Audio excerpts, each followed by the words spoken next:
James from Electrimech. Hello. Thank you for joining the VW Owners Club DUBCAST. Yep. We've known each other for quite some time. Yeah.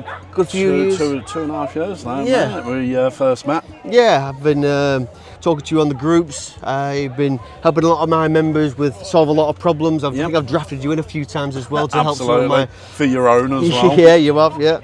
And you're super knowledgeable about electrics. I mean, I'm just going to throw something out there. I dragged you off last night to support a friend with a pump. His pump went down. Yep. You went over with your tester. We did some testing, and while you were there, you found several problems with a camper conversion that had been done. Absolutely. And it was potentially dangerous, wasn't it? Yes. Potentially dangerous, Yeah, which yeah. he's now going through potentially illegal to get that sorted. Yeah. But Hopefully he'll get it But that's sorted what you as do. well. That's what I do indeed. So, bit of a breakdown from end to end. I mean, you work with what company is it? The Peregrine Campers. Peregrine up in Campers. Hull. And you We're do- located at the same place. And you do all the electrics for them. do you? That's correct, yeah. And I also have my own customer base as well as part of the Electrimech Yeah. and everything like that. So it works quite well hand in hand. So a conversion company Yep. should really, as we've seen with the vehicle over there, the conversion company should still have the knowledge of putting the electrical systems in correctly, and that there's even fuse protections, which unfortunately with that one over there was no fuse protections. So Conversion companies should have registered people, like trained registered people, like gas safe people, So, and like trained electricians, qualified electricians. Absolutely, 100%. The reason being is if it goes wrong and there's a catastrophic failure, okay, they need to know what's happening, and is the fuse protections going to work?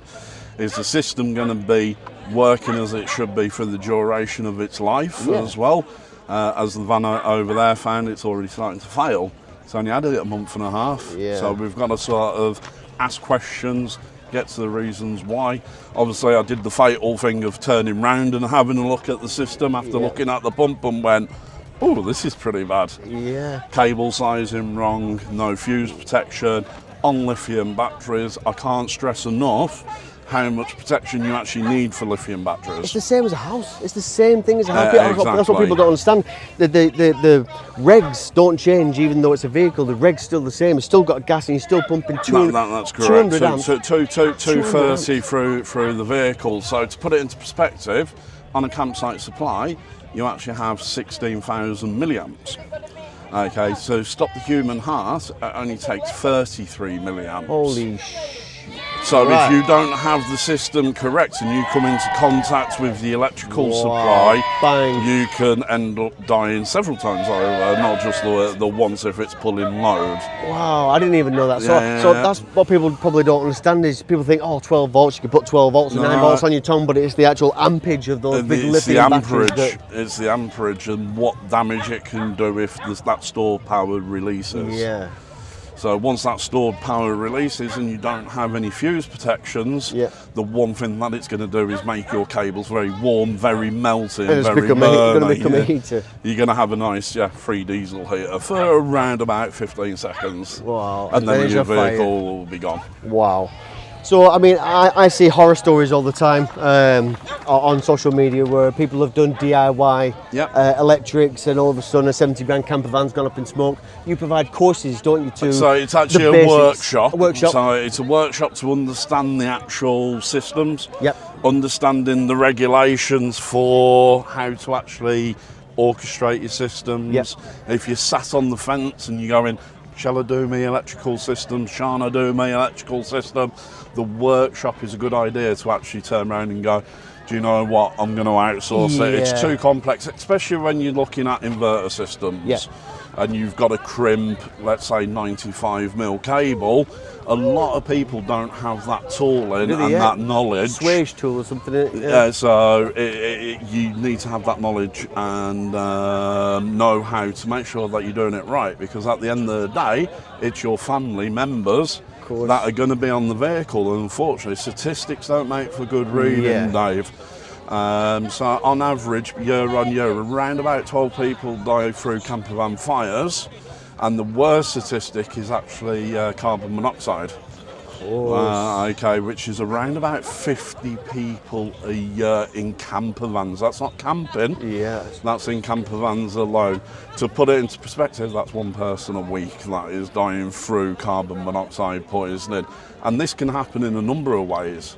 Lead acid batteries, okay, diesel heaters and faulty gas systems.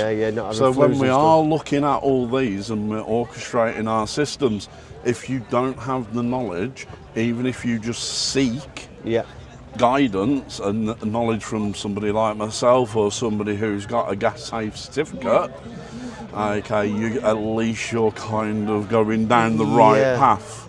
If you're big-headed and you think that you can do it all yourself and you don't have the competency, fundamentals, then you're going to end up in trouble, or you're going to end up, once you sell the vehicle, potentially doing more damage further down the road, as we found out with that vehicle over there. It's not so much about scaremongering and trying to get work. No, not at all. Because a lot of the advice that I give to people is for free. Because I'd rather people be safe. Safe, 100%. It's like, your workshops, I think you might have even covered it, your workshops are actually give people insight what they need to look out for in their own system to be able to flag something like, right, based on James's workshop, that doesn't look right, take it back to the camper van conversion company, or seek seek somebody to put it right. It might just be that the system's old and it's fallen out of regulations. And it just needs updating. It's not necessarily straight for the kill. Somebody's done it wrong. No. It could just be that the regs have changed. It's not as safe as it could be. So it's like your house. So your house, your electrical system, you'll get an electrician come round. He will do a EICR report on it and go, your electrics are XYZ out of date and everything, and he'll give you a piece of paper, say, if you want to rectify these, or if you're going to sell the house, okay, this is what you need to do. It's only down to your own moral fibre, your own moral standards, whether you're going to get them systems changed or not. If you deem that as safe and you're moving away from the standards, the other biggest thing as well is the insurance are going to have a problem with you. If it's not done, Especially if it's not done right, because there is regulation periods and regulation changeovers, which I've seen a lot of legacy stuff, which have been done since the regulations changed, which is still wrong. And I've even seen that from big motorhome providers as well. Wow. Okay, that they've still been wrong. So it's good that you can, like, when you keep up with the regs, that's beneficial when you come to sell the vehicle. Like, listen, I'm selling the camper van. It's all been checked. It's all been done. Here's the regulation paperwork to prove that it's up to date and it's certified. Bang. That's a benefit to the vehicle when you can sell it as well. And it's worth its weight in gold. Especially if you've got a good moral fibre about yourself, because it means that you can lay straight in bed at night time and you can turn around and go, I've sold my vehicle, it was my love and joy, but the people that I've sold it to, I know that it's going to be safe for them. Of course. But also on the other flip side of that, if you had a system done 5 years ago, you still need to maintain it every year. Make sure, open the covers, make sure everything's torqued up correctly, make sure it's all working. Yet again, we're going to revert back down to the vehicle down there. He didn't even know how to log on to his Bluetooth to check voltages. Everything was balanced.